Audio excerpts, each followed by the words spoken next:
Hello student, now welcome to the second part of the lesson, The Call of the Soil. In the first part, we saw how the author got success in the production of the moong crop without using any chemicals and pesticides. He just grown the crops with the help of the natural fertilizers using natural manure which is used on his farm. And even we came to know about the land which he has purchased from the Muru Dada and his efforts to make it fertile. And in a second point, we got the scent of rice. Okay, we got the information about the how he was in search of the rice. He was in search of the rice kasbai and how he's quenched or he's satisfied and what efforts he takes to search the original kasbai variety of the rice, that is what he called as a desi, which is lost one, and his efforts to search the original kasbai variety of rice. Now let us continue with it.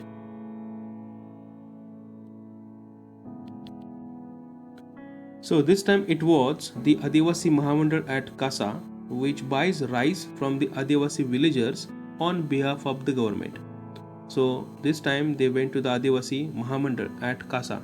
It is a government office. So in search of the rice so that they can get some information about where it can they get the original variety of the Kasbai. Kasbai did not figure in their files.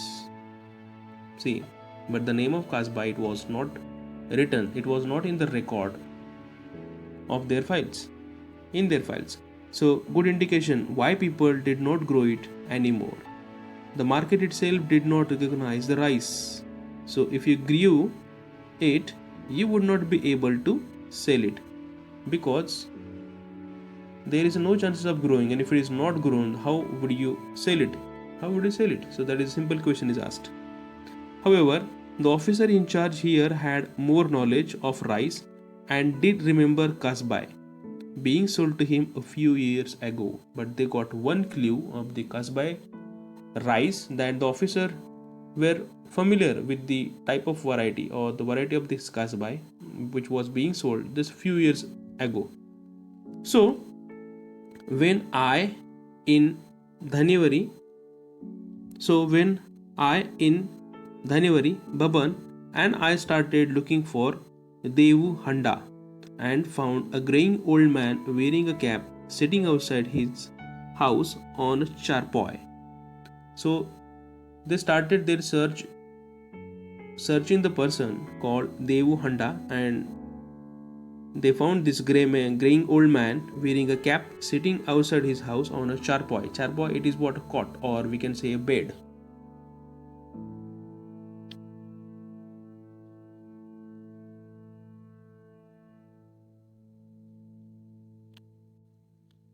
An ex-sarpanch of the village. He had acres of land, a huge house, and a large family. After exchanging the usual pleasantries, we came to the topic of Kasbai. So just they had a casual discussion, and the person is very in a well of condition, and they reached to the topic of Kasbai. Now the mere mention of Kasbai and Devu Handa drifted into the past. So just by mentioning the name of the rice, the person went to the past. He was started thinking about that rice and production and those days. His eyes turned dreamy, and with a tremble in his voice, he told us how the entire village at one time grew only kasbai. So he told there was only one production was taken place in the village, that is kasbai, not any other than that.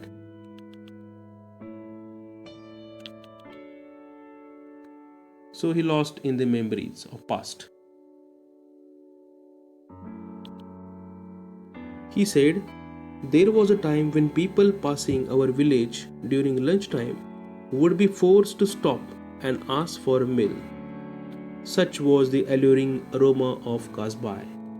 Now, what he told, there was such time when the people who were passing from the villages, they came to the village just by the smell of the rice. and that smell of the rice were turning these people towards the home of the people, of the farmers, and asking for a lunch. So that was alluring aroma of kasbai.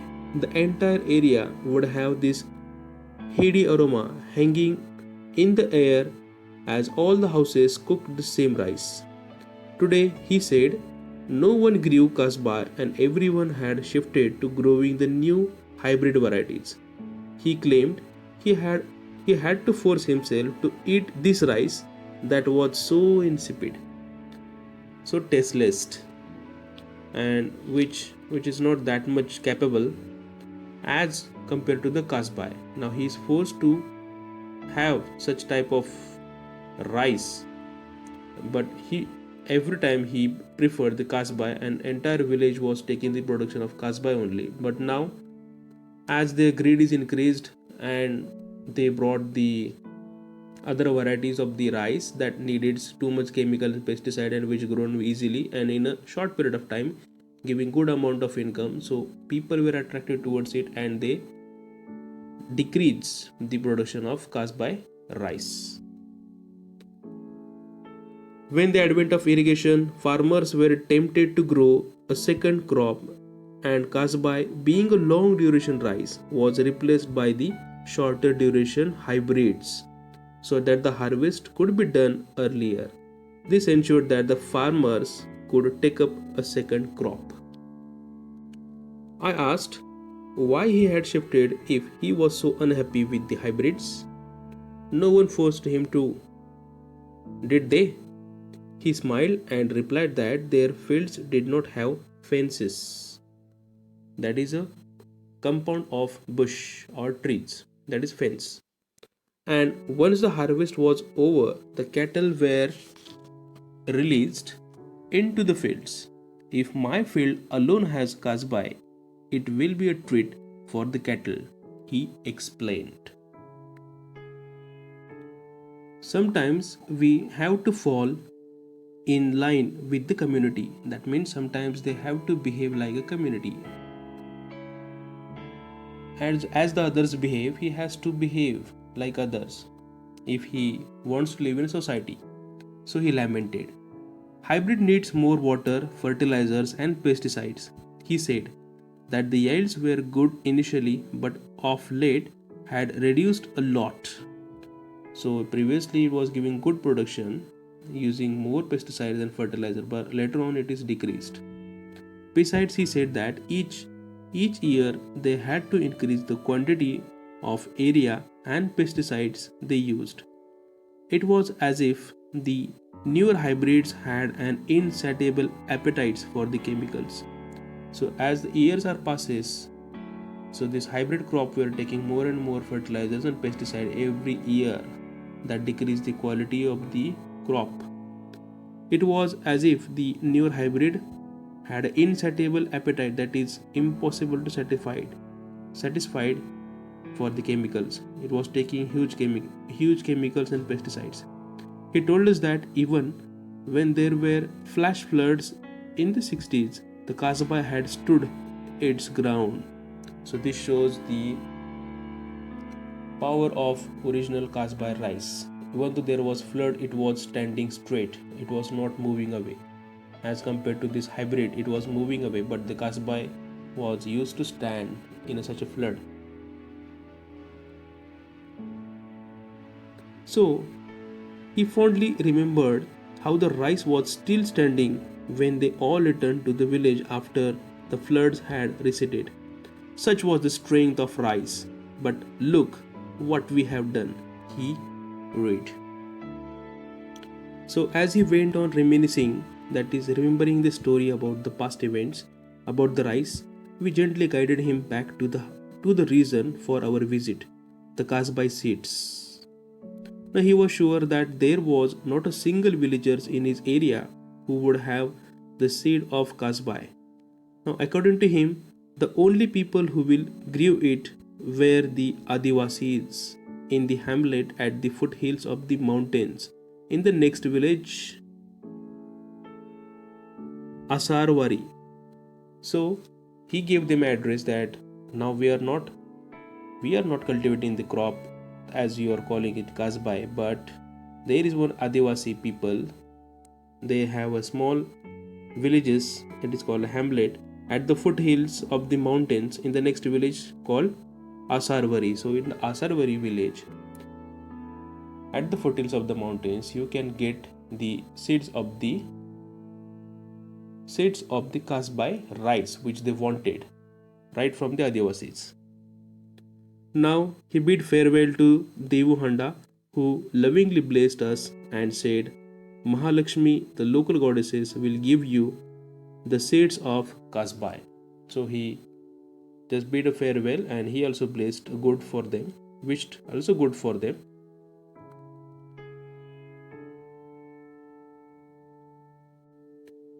So in Asarvari village, we asked the Sarpanch to help us as we were not very fluent with the local dialect, that is local language of the people.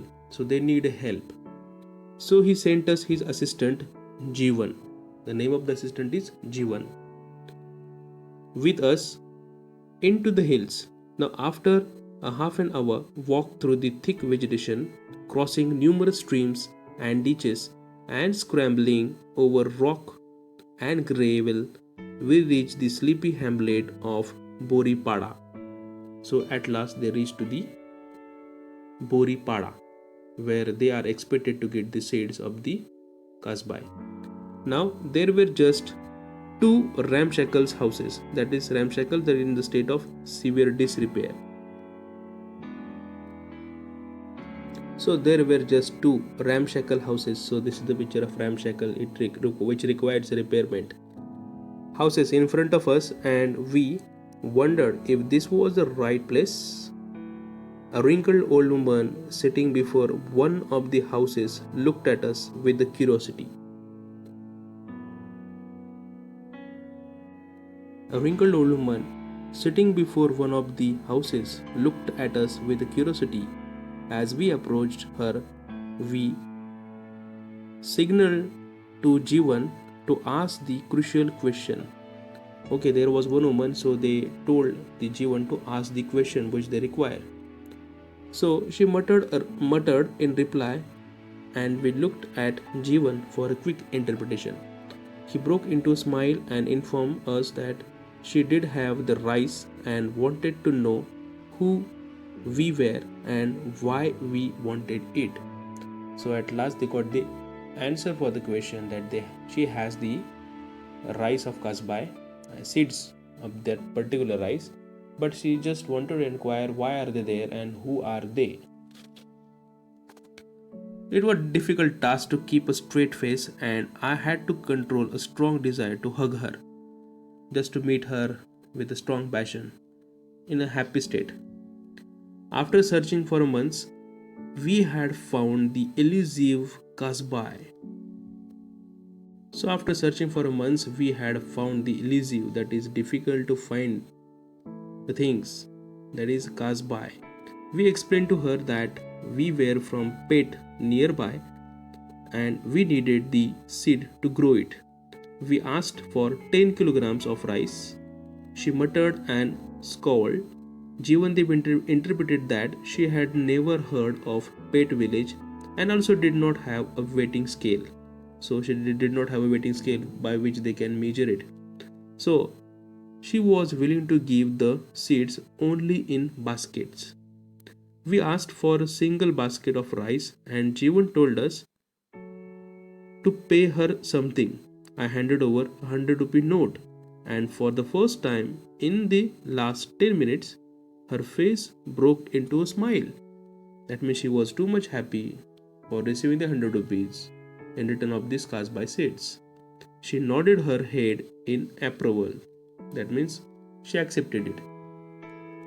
As we walked back against the fading sunset, leaving behind a smiling old lady, I could not help out but wonder that here, nestling in the foothills of an unknown mountain away from the hustle and bustles of the road of the city, were the real people of India. So at last the writer becomes so much happy and he just leaving that site and he just describing the scene as it is sunset time, and he leaving behind the smiling old lady, and he both are also smiling as he also got what he wanted and the lady also got what she wanted. And author really felt so much happy about the people as they are still growing the soil kasbai, which is the original deshi one, the desi grown rice, and they are living away from the world which is using highly chemicals and pesticides, and they are still relying on the original one. Now, these were the people who still held on to the rich biodiversity of our land, and no one even cared about them. So, they are the people really caring for that biodiversity as they are maintaining the balance of nature, as author feel. They had never heard of hybrid fertilizers or pesticides. That means they are growing it naturally, that is organic farming. So they just grew their rice and ate what they got. The old lady we met had probably never left Boripada. Boripada village where she lives, she never left it. So therefore she is untouched by the artificial village or artificial world around which they are living. So they are living the original life, as author says. Her world was unspoiled by the progress, and for once I was grateful for that.